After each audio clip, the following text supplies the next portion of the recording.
Xavier McDonald has set 4 of his official visits. Where does Ole Miss and the rest of the SEC schools stand? Locked On presents The Portal, the daily podcast covering college football recruiting and everything NIL. Part of the Locked On Podcast Network. Your team every day. Welcome back into The Portal. I am your host, Brian Smith, longtime college football recruiting analyst and writer. Thank you for making The Portal Podcast your first stop to get all the latest recruiting news, NIL, and transfer portal information. Today's show is going to be about a big-time player from the state of Mississippi, where he's going to take his official visits. And then we're going to kind of go through and look at Ole Miss overall for this spring, what they need to do in recruiting, and a little spring practice talk. And to make that happen, my guy, Steven Willis, host of the Locked On Ole Miss podcast. Steven, how are you doing today, sir? Man, I am doing quite well. I'm glad you chose Xavier McDonald in this segment and everything, because he's a Morton kid. And for anybody that's followed Ole Miss football at all, that's where Deuce McAllister's from. That's where Shea Hodge is from. There's been a lot of highly successful people come out of Morton. So I'm pretty fired up. And I think Xavier McDonald has a chance to, he gets overshadowed by Tristen Keys and Jace Matthews and those guys inside the state, but McDonald can really play. Yeah, I think he's one of the better receivers in the country. He's national top 100 by multiple services, and he's a kid that I've seen live. So before I go into my evaluation of him, just to put it in perspective, don't believe me, don't believe Steven. The official visits tend to tell just how good a kid is. Steven, tell me if you think any of this makes any sense to you if he wasn't good. May 30th, Auburn, June 6th, Ole Miss, June 13th, LSU, June 20th, Mississippi State, and he still has pending visit dates that he's going to set, according to Inside the Rebels on 24/7, with Alabama and Florida State. Generally, I would say that's a good sign for his physical traits to play this game we call football. What say you?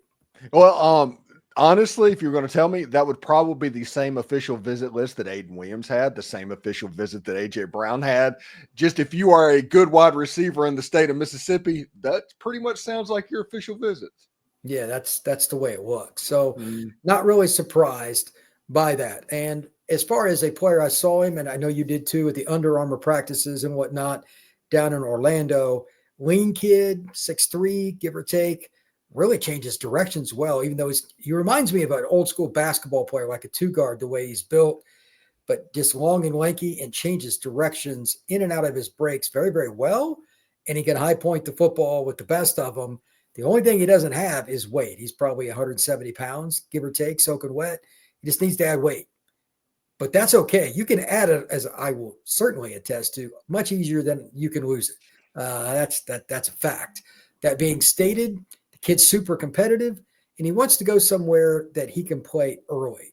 So he's not necessarily looking at it from the same perspective of other people with NIL and all that. But, Steven, what do you think about Mr. Xavier McDonald, and what do you think Ole Miss's chances are to land him?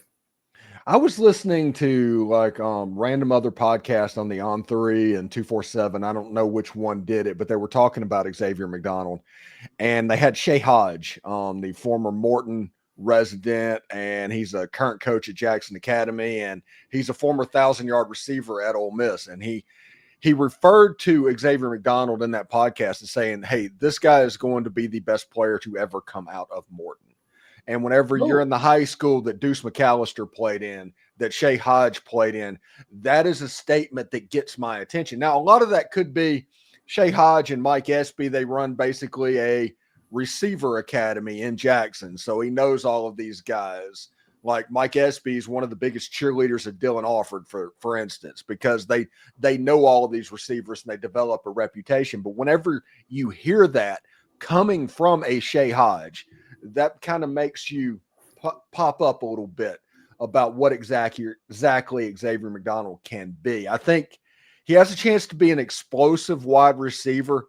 Morton plays, I think, at the 3 or 4A level. They're mid-tier as far as high school in the state of Mississippi, which means he is going to absolutely annihilate people on Fridays. So we might not know for sure exactly what we have with an Xavier McDonald prospect until he hits the Mississippi-Alabama All-Star game, if that makes sense. That All-Star game, by the way, is awesome every year. So that's a great point. I'm curious to see it too, because I highly doubt there are many kids in Mississippi going to handle Xavier one-on-one. He's going to see a lot of shaded safeties to his side. He's going to see linebackers out an extra step or two to his side. And he's flat out going to get bump and run coverage. The next play, they're going to change it. He's never going to see the same thing twice, but there'll be more than one player from somewhere. So it's going to be much harder for him this year, I'm sure.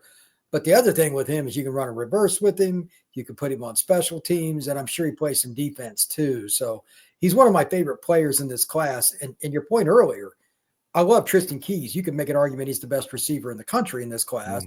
Just him alone makes it harder for Xavier. But in most years, he would be the number one receiver in Mississippi. This state, there's 3-4 guys now like that are really, really good at the receiver. It's crazy. Mississippi, they're known for D linemen. They're known for a lot of like runt deuce, guys like that. But the receiver thing is getting pretty impressive out of the Magnolia State. I don't know if it's part of it is just the spread offenses all over in Lane at Mississippi State, the Pirate being there. Like, I think a lot of the schools are adapting, and the athleticism inside the state of Mississippi helps. McDonald's one of the latest. What have you heard about him with the recruiting trail? Who do you think's got the best shot and why?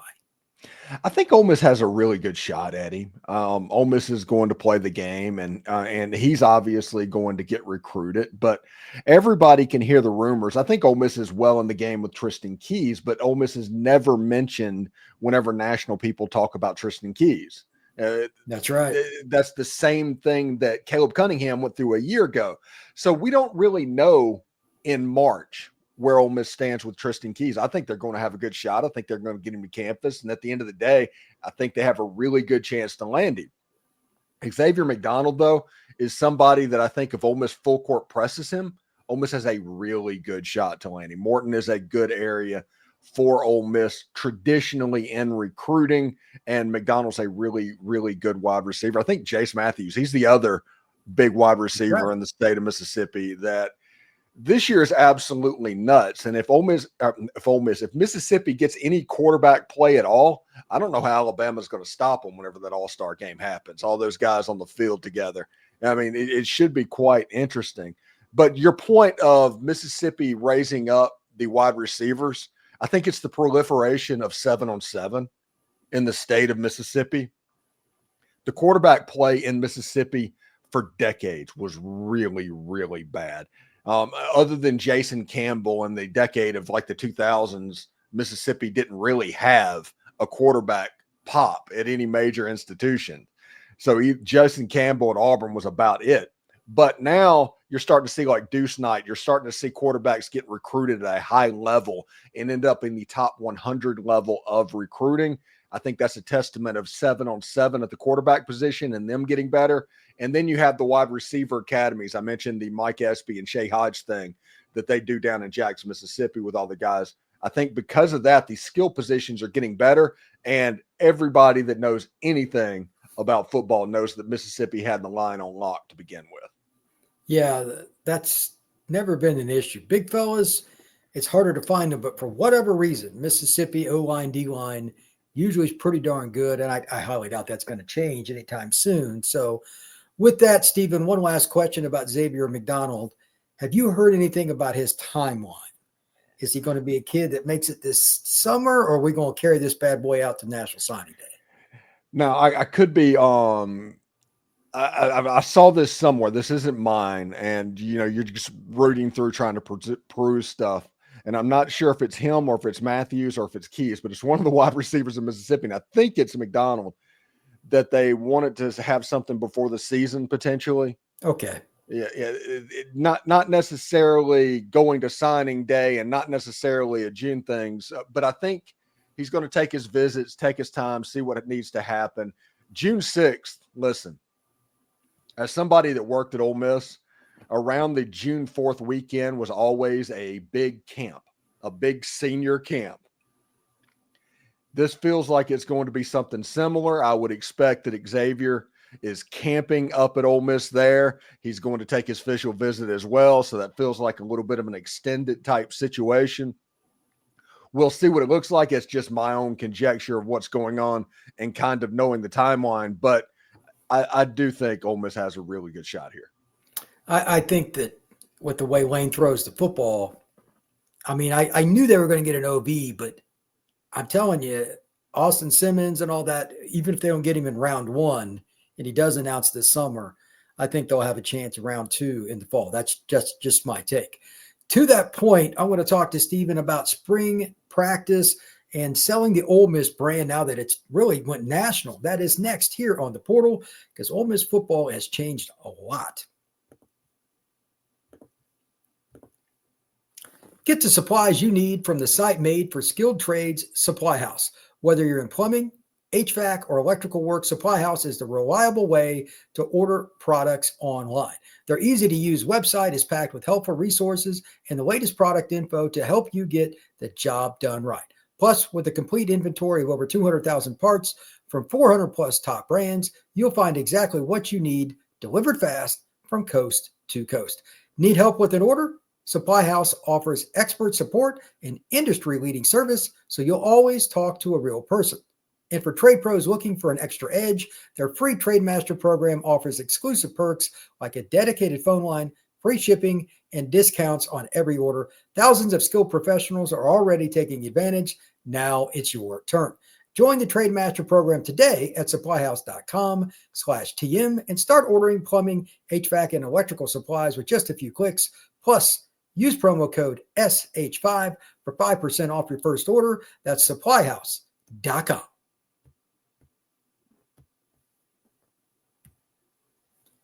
Spring practice coming up in a couple of weeks for Ole Miss. And for those of you that are curious about how this works into recruiting, February was a dead period. We just opened back up. And Ole Miss, while they haven't started, if they wanted to host somebody this weekend, they technically could. But spring practice is when kids want to come because they want to see the actual practices.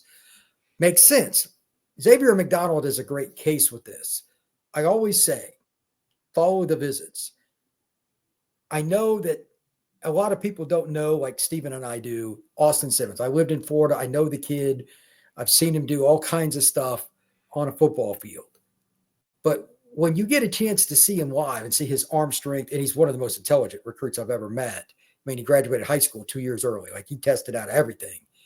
If you get kids like that around recruits, whether it's Xavier McDonald, Tristen Keys, or fill in the blank, especially Mississippi kids that have more of a proximity advantage for the Ole Miss Rebels, I think they're going to do well. So again, follow the visits. When, off the top of your head, Steven, do you know the exact date? Is it a Monday coming up or whatever, like a week and a half from now, something like that? Whenever that is, I guess it doesn't even matter. I would bet you dollar for dollar that within the first 5 practices, over half the in-state kids that they want will be there. Because they're going to, the Saturday, the first scrimmage is always the big one. That's for every school. But there'll be kids that are within an hour, hour and a half, will go there after school. Because spring ball in Mississippi or anywhere else in South, it's not until May. So those kids don't have after school obligations like they do once they're in college. So it's a wide open boat. Explain to people why it's so much fun to see Lane Kiffin's offense with all the receivers and how they can sell that to Tristen Keys, Xavier McDonald, etc. So the spring practice is the 18th, is the first spring practice for Ole Miss. That's a Tuesday. So a little bit less than 2 weeks from right now, it's going to be there. Ole Miss does things a little bit differently, a little bit outside the box. And the brand for Ole Miss and Lane Kiffin is fun. If you go to a practice, if you see them in the game, whenever somebody sees them from afar, they're going to notice that's fun. You see the players and everybody with the fire extinguisher and all of that. Lane Kiffin also does practice really interesting. He runs 2 fields in practice. He has the upperclassman field and the young guy field. So if you are a young player, you are getting coached, you're getting reps, and they have a staff big enough to where they can actually run 2 fields. They have people that can keep an eye on everything that is going on. So you're going to be able to see Austin Simmons and A.J. Maddox running with the top field, running lightning quick plays where they're moving around with the ball all in the air, having a good time, a lot of energy. The music is going to be blaring. They're going to be celebrating, dancing, having a great time on the practice field, and it's just going to look fun. if you are visiting that, especially if you are coming from, let's say, Morton High School or Greene County High School or Hattiesburg High School, up there to where spring practice might be that old style football coach to where they run things a little bit different. It's going to be a little bit of a culture shock. It's like, wait, this is supposed to be college football. This should be more tedious than what I'm going through. This looks a lot fun. This looks like something that I would like to do. And usually that is a nice little gatekeeper to getting Ole Miss into the game with these high school recruits. Yeah, if you keep them engaged from the outset and it's a little different, teenagers tend to like that in general, not just talking about football, but just in general. I'm curious to see some clips with Austin because, again, I know I keep beating on this drum, but he can really spin it. In their offense under Lane, it's not any kind of secret here. They'll come up with creative ways to get the ball down the field, reverses. It could be a double pass, it could be anything with Lane's offense. And they're just really creative with the route concepts they come up with based on the players they have on that year's roster. He mixes it up. He doesn't just use the same thing over and over again, which I love. And finally, with him, he's just personality. I would not be surprised if somebody committed, just kind of throwing it out there based on conversations with him and the staff at Ole Miss. They do a good job of getting kids on campus because they do that. And now they got an exciting brand that's knocking on the door of the playoff. So I think spring is really important to them. But here's the last part. I mean, you've worked there. You followed Ole Miss your whole life. Explain to people that may have not have been, what is it like on game day at the Grove or just being on campus at Ole Miss for a football weekend? It's electric. It genuinely is, and it spreads out. Like if you go to a Mississippi State game or an Auburn game or a Tennessee game in some extent, other places where football has the key, the stadium is the center of that Saturday. When you get in the stadium, the football game is the event. At Ole Miss, yes, that's an important event, but there's an equally strong one about 150 yards to the west of it, to where it's just as far as the eye can see, just crammed in tents. Now, if you're claustrophobic, not the place for you. I will tell you that right now. If you don't like being around large groups of people, that is not the place for you.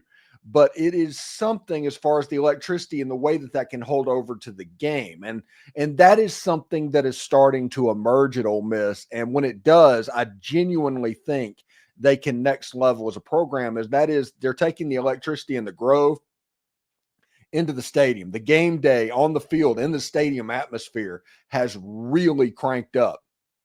That Georgia game a year ago, now it makes sense. Ole Miss beat the heck out of the Georgia Bulldogs. Anybody's going to be fired up when that happens. But the atmosphere during that game was completely next level. And it's because all of that mixed together and what you can move around. Senquez Golson, defensive back that played at Ole Miss, famously said, if you do not want to go to Ole Miss, do not visit. Because the reason is on a game day, when you visit there, there's so many different ways and something for every single recruit to kind of latch onto. It really is a hard deal to see a bad visit by a recruit, even more so than other places in the conference. And I'm really impressed with what Lane has built and how they handle that and everything that's going on. But the Grove's a very special place, and Ole Miss people take very much pride in everything that's going on in that little 9-acre stretch of land. Well, I think it's something that's on my bucket list. It'll probably get cured this year or next. Just depends on which game I can get to and kind of figure it out. I need to find a way to do a recruiting podcast on it. But like you said, it's crowded there. It's pretty wild. I don't know how I can get a pod in, but I'm trying to figure that out as we speak. So when we come back, I'm going to talk a little bit about this next season and why I think Ole Miss can be one of the more hot teams on the recruiting trail towards the end of this recruiting cycle. That is next here on the Portal.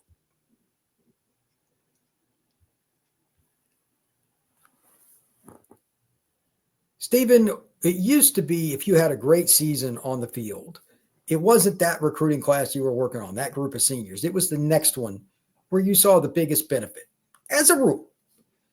But society has changed, obviously, cell phones, the communication ability that we have. It's, I don't want to say instantaneous, but within a couple of weeks, like the Georgia game that you just referenced, Ole Miss received a recruiting bump for that, a portal bump. etc. immediately. This is just my prediction. I picked Ole Miss to make the playoff this next season, and I think they will be one of the more successful programs in the SEC over the next 5 years. I've talked about that on my podcast. I got some pushback because I think they'll be as successful, if not more successful, than Bama, which quite frankly hasn't happened in your lifetime or mine over any stretch. It just hasn't. I mean, it's Bama. I get it. So I think this is going to be the year where they'll go 10-2 or better. Again, I think Austin Simmons will be the surprise player in college football. I'm not a gambler, but if I was, he would be the guy I'd throw $100 on for the Heisman. Like he's got that kind of talent. And Lane, again, it's a cheat code because Lane's calling the plays. Okay. If anybody doesn't know by now that Lane Kiffin understands play calling, then I can't help you. But at the same time, Austin is very, very talented. Just because he hasn't started a game yet doesn't mean he's not a dude. I've seen it with my own eyes, and you can't take that away. It's in my brain. Now, here's the final part. Kids love aerial passing attacks, even if they're defense guys. It's exciting. They're knocking on the college football playoff door. I'm going to predict they're going to get a couple of kids that Bama normally gets or LSU, et cetera. Not just for in-state kids. They might steal a kid out of Alabama or a kid from Tennessee, whatever. There may be a player that you and I aren't even talking about right now that is really important to them long-term because he visits during spring practice. Kind of back to that point. Always follow the visits. There's going to be one or two kids, a Memphis kid, like what is it, hour and 15 minutes to Memphis from the Ole Miss game. It's not very far. There's going to be a Memphis kid. There's going to be a Dallas kid. There's a few kids you and I were talking about off air from California, a particular high school in Folsom in Northern California in particular, Ryder Lions, maybe. They're going to get somebody because of how they play this season. Again, this is more immediate than it's ever been. 90s, early 2000s, it was a year after. It's transitioned to where I think it's now. I'm predicting that Ole Miss ends up having their best high school class in a very, very long time. Maybe the best one that Kiffin's had. Doesn't hurt to have Tristen Keys in state, Xavier McDonald, and some of those guys either. But it's going to be because they're on-field success. What do you think about my prediction? I think it's pretty good, but I'm going to say something that's a little bit different than what you're going through. The reason that I think Ole Miss is going to make the run is because Mississippi high school football has gotten so much better than it has been. Yeah, it is better. And because of that, it is more competitive with the number of kids in the state of Alabama. And with Lane Kiffin being able to go into the area, Lane Kiffin and Ole Miss is well into the game for Landon Duckworth. I'm expecting him to show up at a spring practice at some point. 100%. And if he commits to Ole Miss, all of a sudden it could snowball in this class. He's one of those guys. He has a certain running back that is reclassified to this class as well. So that's somebody to pay attention to as well. I like what you're saying. I think Ole Miss has a chance to be really good. For instance, this is something not really recruiting, but it's just we talk about Austin Simmons. The players that Ole Miss brought in, the Deshaun Stribling in the transfer portal, Trey Wallace in the transfer portal, Caleb Odom, those guys, whenever you look at the zones that they catch passes in, they are all generally really effective within 10 to 20 yards of the line of scrimmage. And I think that is a cheat code because while Jackson Dart liked to attack down the field, Austin Simmons processes the game so quickly, you're going to see more quick passes just because of that. So you need people that can operate in those spaces to be as effective as you want to be. I genuinely think that in the transfer portal this past year, Lane was playing 4D chess. Yeah, he was looking at it from a perspective of how do I match people on my roster with future guys, not just he's a highly ranked player. That's the difference between good coaching and a team that has a chance to make a run. It comes down to a couple of plays. Think about the playoff game, Arizona State, Texas game, Notre Dame, Penn State game. Like all these games are like one player here or there. That can change based on one guy you bring in. And I think Kiffin's kind of figured out the portal pretty well. I give him a lot of credit because Ole Miss, I had no idea with what they had from their NIL allotment, which isn't the same as like Texas or something like that. It's not. They're so effective, it's not even funny. So it's certainly going to help them. Steven, tell everybody where they can find your work, my friend. It's on YouTube at the Locked On Ole Miss Podcast. We're available wherever you get your podcast. You can also see us on ABC 24, their website in Memphis, and all of the Tegna stations as well. Having a super good time getting ready for March Madness. We're going to start our basketball coverage very quickly. about that. So it should be a lot of fun. You can follow me on Twitter at the Steven Willis, and we have social media platforms pretty much on all the social medias. And I try to interact with them, but if I can't, I can't. But we'd love to have you. All right. I appreciate it, sir. You can find us on YouTube, Spotify, Apple, wherever you get your pods, the Portal Podcast. And I love doing it. We're here every day of the week, just like Steven is with the On Ole Miss Podcast. We will see you again soon. Like and subscribe.